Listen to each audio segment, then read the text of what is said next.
Hi, this is Ronnie. Thank you for joining the channel, and I'm going to share some more videos, I guess, on my various musical opinions, whether you like it or not, And I am essentially, where I'm at right now, I'm essentially like an amateur, failed rock musician, songwriter, guitarist, whatever you want to call it.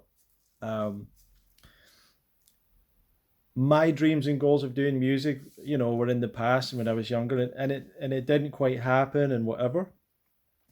But I still want to do music. I still love it. Like I didn't just start playing music for what do you call it, for like just to try and be successful, or just to try and get girls, or just to try and make money. And in fact, none of those things were really on my mind. I don't think clearly when I started. Like I just always got an impact from music, as I'm sure most musicians did, and music lovers. It was just something I got very, hooked on and inspired by, and was just such an important part of my life. And I love to get better at it and eventually learn to write music and all that stuff. So I want to share some stuff, on these videos. But I probably shouldn't have done this, but I came across this video, and it I see things a bit differently than a lot of musicians. So it was a video of a jazz pianist, and he had a like quartet behind him, or a little group. And this guy, this is in the 1950s, maybe it's a black and white thing, probably from American television, and could have been European television, maybe. There's a lot of jazz guys went to Europe, but anyway, um, obviously an incredibly talented pianist, like obviously amazing musicians.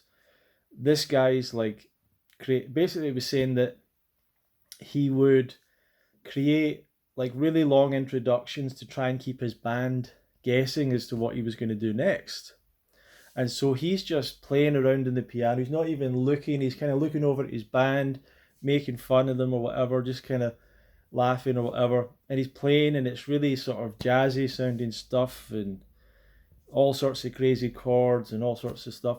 And I just put this comment below because this is my feeling of seeing that, is that there's an element to that of total self indulgence. Um, he's playing around. His band are kind of not sure what's happening. The audience are probably not quite sure what's happening. And yeah, it's a joke and all that. But to me, it kind of typified sort of an arrogance, or a feeling that became a part of jazz music and led it to completely lose all of its popularity. And I'm not really a jazz musician. I'm not a huge jazz fan. But from what my understanding of music is and how people are and all that,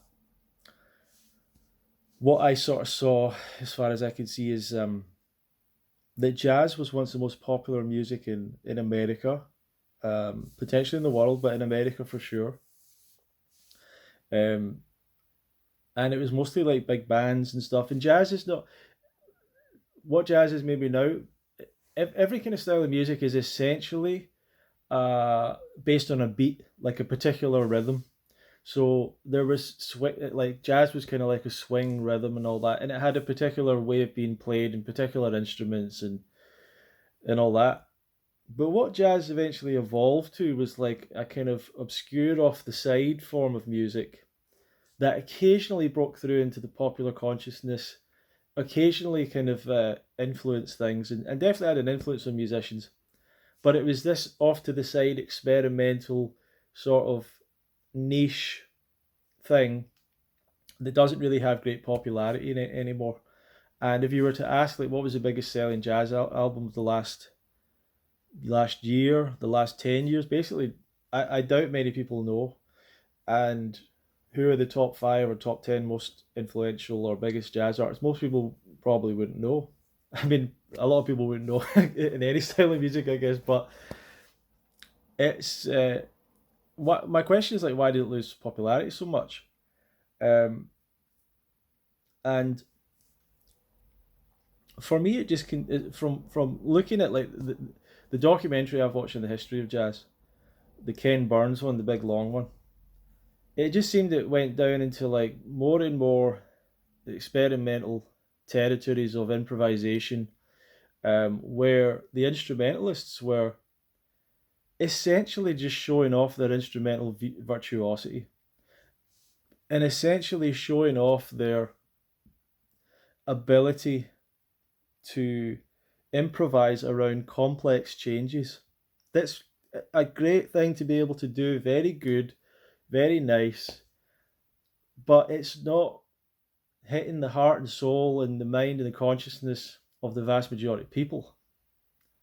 That's the problem of it, you know. And when someone starts to play a song and it's meant to be like a standard and it has a classic melody, and the person improvises so much over the melody that no one knows what it is, then um, that's not really all that good. The melody of the song is what really connects with people. It is the main communication of the song. It is the most important part. It is the most sacred part of the music. And when a singer sings a melody but then warbles all around all over the place, for me it ruins it. I understand that people like to hear a singer, um, be impressive, but it should be refined to a very small part. Like it should be refined to one small section of the song or something. And the same with instrumentalist showing their virtuosity within a solo or something.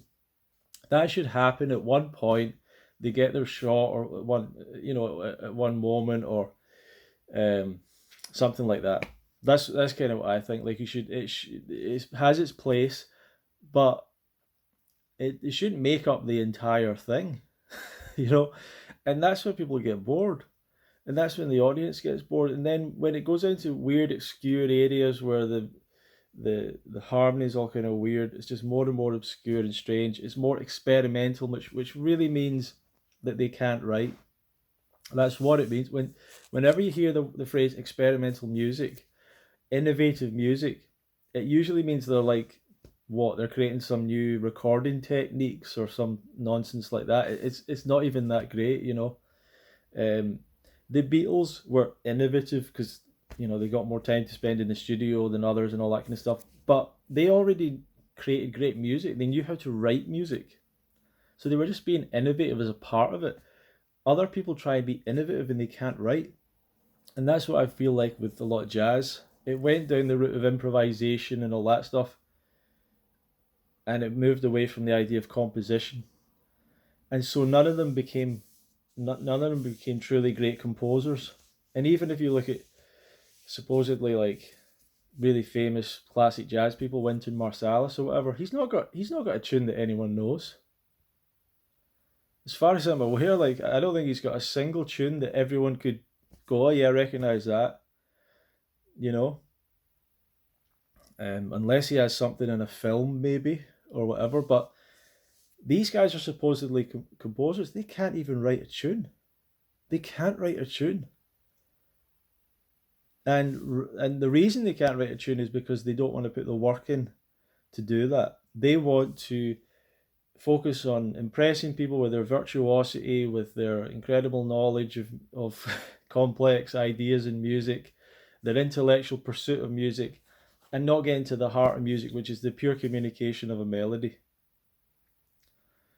And that's why music ends up losing its popularity, because it no longer serves the audience and understands that the audience and that guy with the piano, I wouldn't be surprised if his audience has dwindled and dwindled over the years in popularity, you know. And not because he wasn't good, but just because like they're not serving the audience. Music is like I don't know what the phrase is, but music is one of life's great pleasures.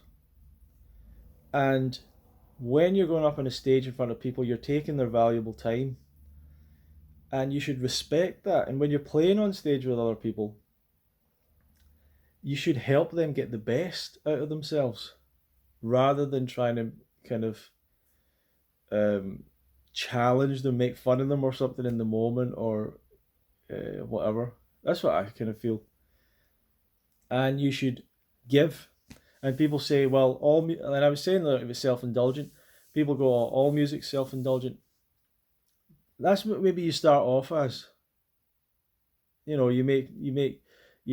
play music because you like it, and you listen to stuff you like. But when you play in front of people more and more, you start to become interested in what does the audience need and want. What will give them the best experience? What will make them want to come back and watch? What will make them want to sing and get something out of it? So the idea that you are there thinking, I want to impress these people, I don't really want to impress them. I don't mind writing the simplest song possible. If they can sing along and get something out of it, that's more important. You know, people want to take part, they don't just want to sit and watch your virtuosity. And so, the way to improve jazz music, if you want to call it that, is, one of the essence of jazz is the improvisation part of it, where the instruments will improvise. But I'm telling you, if these people improve their compositional ability by stopping listening to jazz and listening to a broad spectrum, especially of pop music, and understanding how hooks and melodies work, and how the timing of that works, and how the timing of a composition works, to actually get the audience hooked into the song. And if they did that, they would have far greater audiences, and they would have jazz albums that would really engage with the public, and would break through into the consciousness and all that. And instead, they've got this small audience of like critical, like,